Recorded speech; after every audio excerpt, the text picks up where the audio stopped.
नमस्कार दोस्तों, मैं गौरव सर आप सभी का गौरव आईटी क्लासेज में स्वागत करता हूं। आज का जो हमारा क्लास है वो WCS का है, जो कि फर्स्ट ईयर के लिए ऑल ट्रेड, चाहे आप किसी भी ट्रेड से हो, आपके लिए ये क्लास महत्वपूर्ण होने वाला है। तो क्लास को पूरा देखिए। और आज हम क्वेश्चन नंबर 158 से करना शुरू करेंगे। इससे पहले हम क्वेश्चन नंबर 157 तक कर चुके हैं। अगर आपने अभी तक 157 क्वेश्चन नहीं देखा है तो पीछे जा कर के प्लेलिस्ट में जाइए और वहाँ से WCS का जितना भी क्वेश्चन कराया गया है, जितना भी क्लास में, सारा का सारा क्लास पहले अटेंड कर लीजिए। उसके बाद अगर इसको आप देखिएगा तो आपको अधिक प्रॉफिट होगा। ठीक है। अगर आप इसका PDF चाहते हैं तो गौरव आईटी क्लासेज नाम से टेलीग्राम ग्रुप है, वहाँ से जुड़ करके आप लोग इसका PDF ले सकते हैं। और अगर आपने अभी तक ड्राइंग नहीं पढ़ा है फर्स्ट ईयर का, तो वो भी हम ड्राइंग इससे पहले लगभग 30 से 40 क्लास करके ड्राइंग दे चुके हैं। और निमी के द्वारा जो रिसेंटली अपलोड किया गया था उसको भी हम 2 क्लास में निपटा दिए हैं। तो वहाँ से भी जा कर के आप लोग वो 2 क्लास देख लीजिए, क्योंकि वो सभी ट्रेड के लिए है। आप अगर किसी भी ट्रेड से हैं, आपके लिए वो उपयोगी होने वाला है ड्राइंग। यानी कि उसमें 20 क्वेश्चन है, आप उसको पढ़ के जाइए और वहाँ पर आप लोग 12 नंबर लेकर के आ जाइए। यानी कि 6 क्वेश्चन पूछेगा, उसमें 6 दूनी 12 नंबर हो जाएगा। तो आप लोग वहाँ से जा कर के ज़रूर उस वीडियो को देखिए। ठीक है। तो आज हम शुरू करेंगे 158 से। इससे पहले अगर चैनल पे नए हैं तो चैनल को सब्सक्राइब कर लीजिए और साथ ही साथ बेल आइकन दबा लीजिए, ताकि हम जो भी क्लास अपलोड करें तो आपके पास नोटिफिकेशन पहुंच जाए। तो क्वेश्चन नंबर देखिए 158 क्या कहता है। कौन सी मशीन यांत्रिक ऊर्जा को विद्युत ऊर्जा में परिवर्तित करती है। यानी यांत्रिक ऊर्जा वो होती है जो यंत्र के द्वारा उत्पन्न हो, और विद्युत ऊर्जा क्या होता है जिसके द्वारा हम बल्ब जलाते हैं, ये सभी क्या है, विद्युत ऊर्जा है। तो कौन सा ऐसा मशीन है जो यांत्रिक ऊर्जा को विद्युत ऊर्जा में परिवर्तित करता है। तो ऑप्शन नंबर 1 में देख रहे हैं, यह बैटरी। बैटरी जो है वो यांत्रिक ऊर्जा को विद्युत ऊर्जा में नहीं बदलता है। उसके अंदर होता है रासायनिक ऊर्जा, यानी कि बैटरी के अंदर रासायनिक ऊर्जा होता है, तो ये नहीं होगा। जनरेटर, जनरेटर क्या करता है कि अपने अंदर ऊर्जा उत्पन्न करता है और उसको फिर विद्युत ऊर्जा यानी कि करंट देता है, जिससे कि आप बॉल जलाते हैं। तो इसके लिए हमारा जनरेटर जो है ये यांत्रिक ऊर्जा को विद्युत ऊर्जा में कन्वर्ट करता है। इसलिए इसका right answer option number B यानी कि जनरेटर हो जाएगा। और हीटर क्या होता है, हीटर आप लोग का विद्युत ऊर्जा लेता है, क्योंकि हीटर चलाने के लिए आप लोग उसमें करंट तो देते हैं। तो करंट देते हैं तो इसका मतलब उसको विद्युत ऊर्जा दे ही रहे हैं, लेकिन विद्युत ऊर्जा ये हीटर आपको नहीं दे रहा है। ठीक है। लोहे का बक्सा, इसमें तो कोई सेंस ही नहीं है। ठीक है। तो इसका राइट आंसर क्या हो जाएगा, ऑप्शन नंबर B हो जाएगा, जनरेटर। ये यांत्रिक ऊर्जा को विद्युत ऊर्जा में परिवर्तित करता है। उसके बाद चलते हैं, अगला क्वेश्चन कह रहा है धारा की इकाई क्या होगी। यानी कि धारा की इकाई पूछ रहा है, इसमें से क्या होगा, एम्पियर, वोल्ट, ओम और वाट। तो आपको बताना है धारा का इकाई क्या होता है। तो धारा का इकाई होता है एम्पियर। ठीक है। धारा की इकाई क्या होता है, धारा का इकाई एम्पियर होता है। ठीक है। ओम क्या होता है, ओम होता है हमारा प्रतिरोध का मात्रक। उसके बाद आता है वाट। ठीक है। वाट हमारा पावर का मात्रक होता है। इसके बाद फिर वोल्ट जो है वो विभवांतर का मात्रक होता है। तो यहाँ पे राइट आंसर इसका क्या हो जाएगा, धारा का मात्रक एम्पियर होता है। अब इसका एक सूत्र है जो कि हम यहाँ पे लिख करके आप लोग को दिखा देते हैं। क्वेश्चन नंबर कितना था, 159 नंबर में क्वेश्चन था। देखिए यहाँ पे कह रहा है धारा की इकाई क्या होगी। तो धारा और प्रतिरोध और वोल्टेज यानी कि विभवांतर, इस सब में क्या संबंध होता है, इसके लिए एक सूत्र है कॉमन, V बराबर IR। ठीक है। ये सूत्र तो आप लोग इससे पहले कितना बार पढ़ चुके हैं, क्योंकि इस पर कई क्वेश्चन कराया गया था। तो V बराबर IR, जहाँ पे क्या है, या फिर अगर हम इसको निकालना चाहे I बराबर I यानी कि धारा अगर हम निकालना चाहे तो I बराबर हमारा क्या हो जाएगा, I बराबर हो जाएगा V बटा R। ठीक है। क्योंकि I हम से निकालेंगे तो V जो रहेगा वो रहेगा ही, और I जो है R के साथ गुना में है, तो यहाँ पे आके भागा हो जाएगा। तो I बराबर हो जाएगा V बटा R, यानी कि धारा बराबर वोल्टेज बटा रेजिस्टेंस। वोल्टेज क्या होता है, ये विभवांतर का होता है, विभवांतर का, और R जो है वो प्रतिरोध का होता है, और ये सारा सारा मात्रक है। ठीक है। V बराबर IR। तो इसका राइट आंसर क्या, एम्पियर हो जाएगा। अगला क्वेश्चन देखते हैं 160 नंबर। इसमें कह रहा प्रतिरोध की इकाई क्या होती है। तो प्रतिरोध की इकाई हमारी होती है ओम। ठीक है। प्रतिरोध की इकाई क्या होती है, प्रतिरोध की इकाई ओम होती है। इसका सिंबल क्या होता है, देखिए 160 नंबर क्वेश्चन था। ठीक है। प्रतिरोध, प्रतिरोध का मतलब होता है विरोध करना, यानी कि रास्ता को अवरुद्ध करना। तो प्रतिरोध का मात्रक जो होता है वो होता है हमारा ओम, और ओम का सिंबल कुछ इस प्रकार से होता है। ठीक है। इस प्रकार का जहाँ भी सिंबल आप लोग देखें तो यह प्रतिरोध का सिंबल होता है, यानी कि ओम का सिंबल होता है। ठीक। प्रतिरोध का मात्रक ओम और ओम का सिंबल कुछ इस प्रकार से होता है। अब चलेंगे क्वेश्चन नंबर 161 की तरफ। 161 नंबर क्वेश्चन क्या कर रहा है, देखिए 161 नंबर, किसी कंडक्टर में इलेक्ट्रॉन की प्रवाह क्या कहलाता है। यानी कि कोई कंडक्टर वो होता है जो अपने अंदर से विद्युत का चालन करता हो, तो उसके अंदर जो इलेक्ट्रॉन का प्रवाह होता है तो उसे हम क्या कहते हैं, इलेक्ट्रॉन के प्रवाह को हम क्या कहते हैं, तो इलेक्ट्रॉन के प्रवाह को हम करंट कहते हैं, जिसे हिंदी में कहते हैं हम धारा। ठीक है, वोल्टेज नहीं है, तो वोल्टेज तो माप है। ठीक है, प्रतिरोध जो है वो भी एक विरोध करने वाला यंत्र है, यानी कि प्रतिरोध एक विरोध करने की मात्रक है। प्रतिरोध यंत्र नहीं, ये प्रतिरोध एक गुण है, यानी कि प्रतिरोध गुण है जो कि किसी भी धारा का विरोध करती है। तो यहाँ क्या करा है, किसी कंडक्टर में इलेक्ट्रॉन के प्रवाह को हम करंट यानी कि धारा कहते हैं। इसको हम इस तरह सूचित करते हैं, यानी कि 161 नंबर क्वेश्चन था, 161 नंबर, हम इसे इस तरह सूचित करते हैं, ई पे माइनस के साथ, इलेक्ट्रॉन के प्रवाह के साथ। ठीक है, इसे कहते हैं हम धारा, या फिर इंग्लिश में कहते हैं करंट। ठीक, इसके बाद क्वेश्चन नंबर 62 की तरफ चलते हैं। 162, पदार्थ के कौन से गुण के कारण यह विद्युत के प्रवाह का विरोध होना चाहिए था, विरोध करता है। यानी कि पदार्थ का वह कौन सा गुण है जिसके कारण कि यह विद्युत का जो प्रवाह होता है उसे अवरुद्ध करता है, उसे जाने नहीं देता है। तो वो धारा तो नहीं होगा, धारा तो वही है जो इलेक्ट्रॉन के प्रवाह से शुरू होता है। इसके बाद ऑप्शन देखते हैं वोल्टेज, ये भी नहीं है। प्रतिरोध, हाँ प्रतिरोध क्या है, विरोध करना, ये इससे पहले भी ये क्वेश्चन में आया था। यहाँ देखिए रेजिस्टेंस जो है, रेजिस्टेंस क्या है, विरोध करने का ये एक गुण है, यानी कि ये धारा को जाने के लिए नहीं देना चाहता है, ये चाहता है इसको रोक के रख लें। यहाँ पे देखिए यही कह रहा है कि कौन सा गुण है जो प्रवाह का विरोध करता है, यानी कि रोकना चाहता है। तो इसका राइट आंसर हो जाएगा प्रतिरोध, जिसे कहते हैं हम रेजिस्टेंस, और इसका मात्रक क्या हो जाता है, हमारा ओम होता है, जिसका सिंबल कुछ इस प्रकार से होता है। ठीक है, इतना समझ में आ गया। उसके बाद चलते हैं 163 नंबर क्वेश्चन पे। इनमें कह रहा है कौन सा बहुत अच्छा कंडक्टर है, यानी कि सबसे सुंदर कंडक्टर क्या होता है, जो अपने अंदर से चालन होने दे। तो कौन सा ऐसा पदार्थ, यानी कि इसमें पदार्थ है जो कि अच्छा चालक है, सबसे अधिक चालन करने देगा, करंट का फ्लो होने देगा। देखिए कॉपर है, कास्ट आयरन है, रॉट आयरन है, स्टील है। तो इसका जो राइट आंसर वो कॉपर हो जाता है, यानी कि तांबा इन सब में, यहाँ पे जितना भी ऑप्शन दिया गया है इन सब में जो तांबा है वो तांबा इन सब में अधिक करंट का प्रवाह करने के लिए देता है तांबा। लेकिन सबसे अगर अधिक की बात करें तो वो हमारा चांदी होता है। क्या होता है, वो चांदी होता है जो सबसे अधिक सुचालक होता है। इन चारों में तो तांबा सबसे अधिक सुचालक होगा, यानी कि आयरन, यानी कि कास्ट आयरन, रॉट आयरन और स्टील के तुलना में तांबा सबसे अधिक सुचालक होता है। लेकिन पूरे अगर ब्रह्मांड में कहे तो वो जो हमारा चांदी होता है वो सबसे अधिक चालक होता है, उससे अधिक चालक दूसरा कोई पदार्थ नहीं होता है। तो उसका हम घर में क्यों नहीं लगाते हैं उसका तार, तो बात पता चलेगा कि आज हम रात में उसको तार लगाए और सुबह में चोर खोल के भाग गया। तो ऐसा काम थोड़ी करना है, लेकिन हमें काम जो है तांबा के तार से भी हमारा चल जाता है। काम चलाने के लिए तो हम तांबा से भी काम चला लेते हैं, और काम ही नहीं चलाते, अच्छा से भी कंडक्ट होता है। यानी कि तांबा हमारे घर में, खास करके तांबा का ही यूज़ करते हैं हम अपने घर में वायरिंग करने के लिए। ठीक है, तो चांदी अगर कोई लगाना भी चाहे तो वो तो एक महंगा होता है, दूसरा उसको चोर का भी डर लगा हुआ रहता है। तो इसलिए हम चांदी का तार नहीं लगाते हैं, जबकि सबसे अधिक सुचालक चांदी होता है। उसके बाद चलते हैं 164 नंबर में। कह रहा है कौन सा खनिज इंसुलेटर है। खनिज इंसुलेटर यानी कि जो खनन करके निकले, यानी कि जिसको आप लोग मिट्टी के अंदर से निकालते हैं, उसे खनिज इंसुलेटर कह सकते हैं, खनिज कह सकते हैं। और यहाँ इंसुलेटर पूछ रहा है तो इसमें माइका जो है, जिसे हिंदी में मिका और जहाँ पर इंग्लिश में मिका और हिंदी में माइका लिखा हुआ है, तो ये जो होता है वो खनिज इंसुलेटर होता है। ठीक है, तो इसका right answer option number C हो जाएगा। जबकि कांच, क्वार्टर, पोर्सलिन ये ऊपर में भी प्लास्टिक के जरिए भी बन सकता है। ठीक, उसके बाद चलते हैं क्वेश्चन नंबर 165 की तरफ से। अभी से जो है वो कैलकुलेटिव आने लगा है, तो आप लोग भी पेन पेपर लेकर के बैठिए ताकि इसको नोट करते चलिएगा। और अगर आपने अभी तक वीडियो को लाइक नहीं किया है तो लाइक कर लीजिए, और साथ ही साथ चैनल को सब्सक्राइब कर लीजिए, क्योंकि हम देखते हैं कि आपका 30% लोग देखते हैं जो कि सब्सक्राइब किए हुए हैं, वो 30% है, और जो बचा हुआ है वो 70% जो है वो अनसब्सक्राइब वाले हैं। ठीक है, अनसब्सक्राइब वाले 70% है और सब्सक्राइब वाले 30% है। तो जो वीडियो तो सभी देखते हैं, ये भी वीडियो देखते हैं 30% भी और 70% भी, लेकिन सब्सक्राइब वाले सिर्फ 30%। आप 70 वाले भी सब्सक्राइब कर लीजिए, ताकि फटाफट आपका जो फैमिली है वो तुरंत 1200-1500 पहुंच जाएगा। अभी मात्र ये 550 का फैमिली है। ठीक है, इसलिए आप सब्सक्राइब कर लीजिए चैनल को।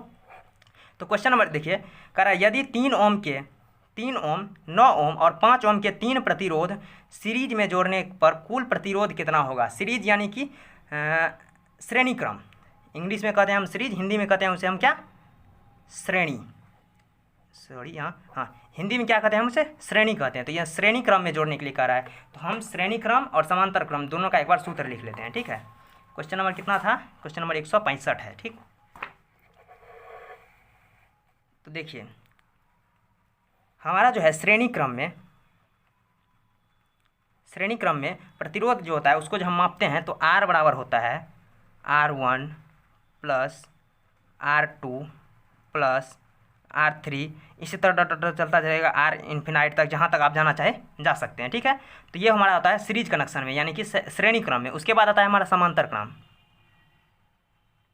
ठीक है। समांतर क्रम में क्या होता है, 1/R equal to 1/R1 plus 1/R2 plus 1/R3 और डॉट चलता चलेगा, और जितना आप जाना चाहें आप जा सकते हैं, ठीक है। तो इस तरह से ये दोनों सूत्र होता है। ये दोनों सूत्र को आप अभी नोट कर लीजिए, और बहुत ही आसान सूत्र है, इसमें कोई अलग से कोई लॉजिक नहीं है, ठीक है। तो श्रेणी क्रम में तो सीधा जितना भी प्रतिरोध हो सबको एक साथ जोड़ लीजिए, वही आंसर हो जाएगा। जबकि समांतर क्रम में उसको 1 वो जो संख्या दिया गया है उसको जोड़ेंगे तो वो पूरेगा। यहाँ पे कह रहा है क्या, हमारा श्रेणी क्रम में कह रहा है, श्रेणी क्रम में कितना, 3 ओम, 9 ओम, 5 ओम।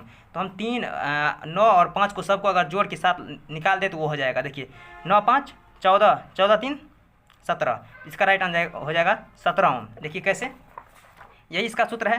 तो R1 हमारा, R1 हमारा कितना है, R1 हमारा है 3 ओम, ठीक है, 3 ओम प्लस R2 कितना है, वो हमारा 9 ओम प्लस R3 कितना हो जाएगा, वो हमारा हो जाएगा 5 ओम।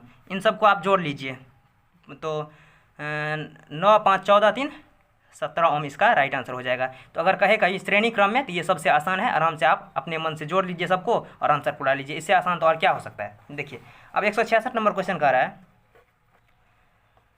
4 ओम और 6 ओम के दो प्रतिरोध को समांतर क्रम में जोड़ने पर कुल प्रतिरोध क्या होगा। वो श्रेणी क्रम में था और ये समांतर क्रम है, यानी कि 1/4 1/6 करके हमें जोड़ना है, ठीक है। इसका सूत्र यही होता है, यानी कि 1 R बराबर 1/R1 प्लस 1/R2 1/R3, इस तरह से। तो हम इसको जोड़ सकते हैं। हमारा एक तो 4 ओम दिया गया है और दूसरा हमें दिया गया है 6 ओम। तो हम इसको 1/R इक्वल टू 1/R1 दे सकते हैं तो 1/4 दे सकते हैं, प्लस 1/R2 दे सकते हैं तो 1/6 दे सकते हैं। अब इसका अगर लघुत्तम निकालिएगा आप लोग तो 6 और 4 का लघुत्तम निकल जाए कितना, 6 दिन 12, हाँ 12 हो जाएगा, ठीक 12 हो जाएगा। अब 12 से आप भागा दीजिए 4 में तो 3 बार लगेगा, और 1 को 3 से गुना कीजिए तो 3, हम थोड़ा यहाँ फ्रेश कर लेते हैं। देखिए 1/R इक्वल टू, देखिए 6 और 4 का निकाले तो लघुत्तम हो जाएगा हमारा 12, ठीक है। अब 4 से हमें 12 में भागा देना है, 3 बार में लगेगा, 3 को 1 से गुना करना है तो 3 हो जाएगा, प्लस 6 को भागा देना है 12 में 2 बार में लगेगा, और फिर उसको क्या करना है 2 से गुना कर देना है 1 को, तो वो 2 हो जाएगा 2। तो 3 2 5/12 कि हमारा हो जाएगा 5/12। लेकिन हमें निकला है अभी रेजिस्टेंस नहीं, ये 1/R का वैल्यू इतना है। हमें निकालना क्या है, हमें निकालना है R। तो R हमें निकालने के लिए क्या करेंगे, तो यहाँ पे 1/R को हम उल्टा कर दिए, R/1 कर दिए, तो उसी तरह इसको भी उल्टा करना पड़ेगा, 12/5 हो जाएगा। यहाँ पे 5/12 की जगह पे 12/5 हो जाएगा। तो 12/5 देखिए किसी ऑप्शन में है, तो 12/5 ऑप्शन नंबर बी में दिख रहा है, तो इसका right answer option number B हो जाएगा 12/5। यहाँ पे ऑप्शन नहीं दिया गया था, नहीं छपा था, इसलिए हम अपना हाथ से लिख दिए थे, ठीक है। इसके बाद वाला चलते हैं क्वेश्चन नंबर 167 में, ठीक है। यहाँ क्या कर रहा है 4 ओम और 6 ओम और 8 ओम के 3 प्रतिरोध को समांतर में जोड़ने पर कुल प्रतिरोध क्या होगा। यानी कि समांतर क्रम अभी जो निकाले हैं उसी तरह से इसको भी जोड़ना पड़ेगा। तो हम यहाँ पे निकाल लेते हैं इस पर,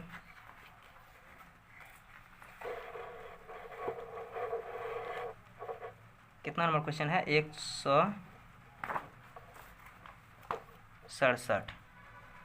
तो हमें क्या क्या जोड़ना है 4 ओम 6 ओम और 8 ओम को हमें जोड़ना है समांतर क्रम में, यानी कि 1/R बराबर 1/R1 plus 1/R2 plus 1/R3, ठीक है। तो 1/R इक्वल टू 1/R1 की जगह पे 1/4 प्लस 1/6 प्लस 1/8। अब अगर इसका 1/R इक्वल टू इसका सब का अगर लघुत्तम निकालिएगा तो वो हो जाएगा आपका कितना 8 6 4 सब में लगने के लिए हमारा है 24, ठीक है।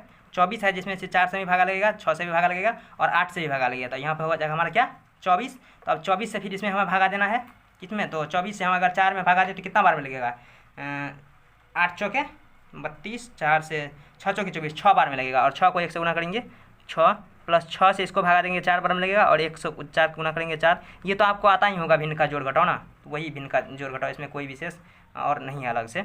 अब 8 से इसमें दीजिएगा तो 3 बार में लगेगा और 1 को 3 से गुना कीजिएगा प्लस 3। आप सबको जोड़ दीजिए 1/r1 नहीं 1/r इक्वल टू यहाँ पे जोड़िए 10 6 4 10 3 13 13/24। और इसको हमें निकालना क्या है, 1/r नहीं निकालना है, हमें r/1 निकालना है, यानी r निकालना है तो उसको उल्टा कर देंगे 24/13।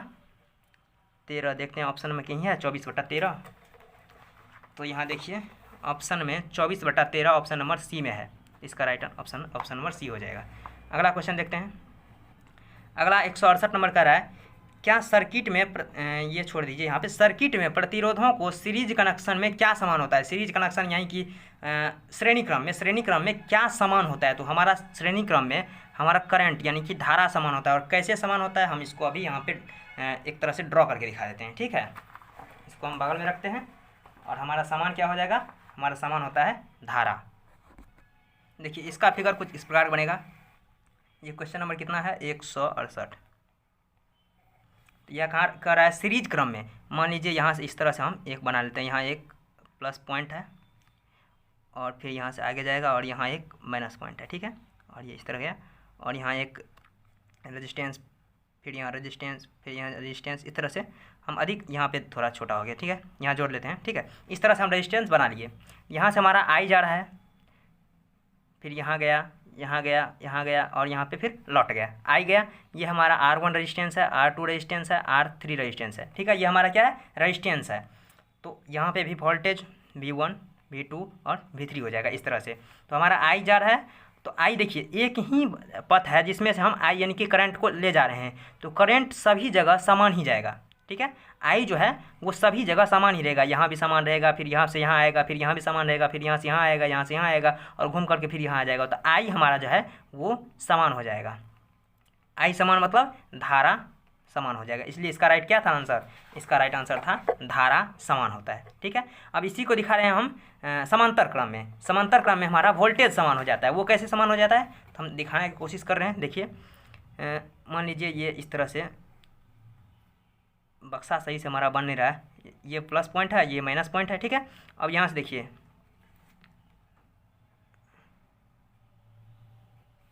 और यहाँ से भी इस तरह से, ठीक है। यहाँ से आया एक प्रतिरोध यहाँ लगा हुआ है, ठीक है।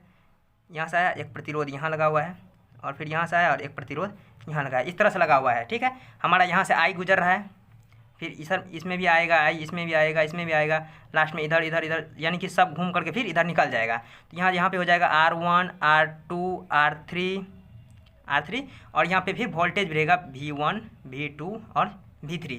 तो इसमें क्या होगा, आई जो है यहाँ पे जाने के बाद सब में जाएगा तो आई हमारा असमान हो जाएगा। आई क्या हो जाएगा हमारा असमान हो जाएगा, यानी कि चारों ओर घूम जाएगा। तो हमारा आई जो है असमान रहेगा, इसमें कहीं कम रहेगा, इसमें कहीं अधिक हो जाएगा, इसमें कहीं अधिक रहेगा, कहीं कम रहेगा। लेकिन वोल्टेज जो है हमारा तीनों जगह पे वोल्टेज हमारा समान रहेगा। समान क्या रहेगा हमारा वोल्टेज। इसीलिए आपके घर में जो लगा हुआ है वो परिपथ आपके समांतर क्रम में लगाया जाता है, ना कि श्रेणी क्रम में। अगर श्रेणी क्रम में लगा देता तो पता चलता कि आप जहाँ से कनेक्शन ले रहे हैं वहाँ पे अधिक वोल्टेज है आपको, क्योंकि धारा तो समान है लेकिन वोल्टेज कम अधिक होता है। इसमें वोल्टेज है वो कम अधिक होता है और इसमें श्रेणी क्रम में जो है वोल्टेज कम अधिक होता है, जबकि ये जो समांतर क्रम है इसमें वोल्टेज समान रहता है। तो इसलिए आपके घर में समांतर क्रम लगाया जाता है, ताकि अगर करंट थोड़ा सा भी आए तो हर बॉल कम कम जले और अगर अधिक आए तो हर बॉल आपके अधिक अधिक जले। इसलिए आपके घर में जो लगाया जाता है वो समांतर क्रम होता है, जबकि श्रेणी क्रम आपके घर में नहीं लगाया जाता। हमें लगता है आपको समझ में आ गया, ठीक है। अब चलते हैं क्वेश्चन नंबर 169 की तरफ, ठीक है। और ये क्वेश्चन सिर्फ इंग्लिश में दिया गया है, इसको हिंदी में नहीं दिया गया, ठीक है। तो हम इंग्लिश में ही इसको बनाएंगे, ठीक है। Which law states that at constant temperature the current passing through a close circuit, यानी कि एक कांस्टेंट टेम्परेचर पे क्लोज सर्किट यानी कि बंद परिपथ में धारा बह रहा है, ठीक है। Close circuit is directly proportional on the potential difference and inversely proportional to the resistance, यानी कि ये जो वोल्टेज है उसके सीधा समानुपाती होता है, जबकि प्रतिरोध का व्युत्क्रमानुपाती होता है। ठीक है, तो ये हमारा जो नियम है वो ओम का नियम है। किसका नियम है? ये ओम का नियम है। ओम के नियम में क्या कहता है कि किसी नियम यानी कि ओम के नियम में कह रहा है कि नियत ताप पर किसी बंद परिपथ में बहने वाली जो धारा होती है वो भी विभवांतर यानी कि जिसको भी से हम सूचित करते हैं उसका सीधा समानुपाती होता है। इस प्रकार से यानी कि हमारा जो भी है इसका सीधा समानुपाती होता है आई जो हमारा भी का सीधा समानुपाती होता है, जबकि आई जो हमारा है वो आर का व्युत्क्रमानुपाती होता है। व्युत्क्रमानुपाती लिखने के लिए हम ये मात्रक यहाँ पर जो लिख रहे हैं ये सिंबल दोनों जगह समान ही होता है, लेकिन अगर हम 1/, कर दिए, एक सेकेंड, यहाँ हमारा लाइट कट गया, तो आगे क्वेश्चन हम दूसरा क्लास में करेंगे। तब तक के लिए धन्यवाद।